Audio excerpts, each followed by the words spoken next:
अब इन्वेस्टमेंट्स में ही देख लो, अगर इक्विटी इन्वेस्टमेंट्स है और आप इंड एस कंप्लायंट कंपनी हो तो आपको एफवीटीपीएल फेयर वैल्यू थ्रू पीएनएल या फेयर वैल्यू थ्रू ओसीआई में, दोनों में आप फेयर वैल्यू पे मेजर कर रहे हो तो आप प्रॉफिट तो लिख ही रहे हो ना, भले पीएनएल में लिखो या ओसीआई में लिखो, बट आप प्रॉफिट तो लिख ही रहे हो।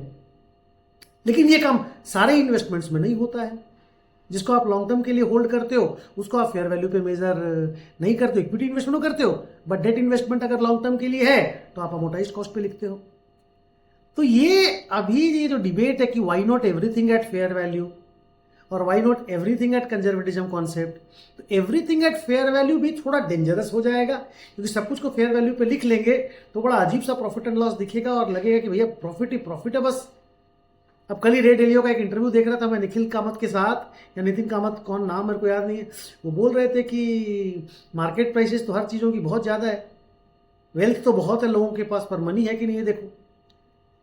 आप बेच करके उसको मनी में कन्वर्ट करके अपना लाइबिलिटी पे आउट कर सकते हो कि नहीं पूरी दुनिया, वो तो देखो। तो ये एक कहानी है।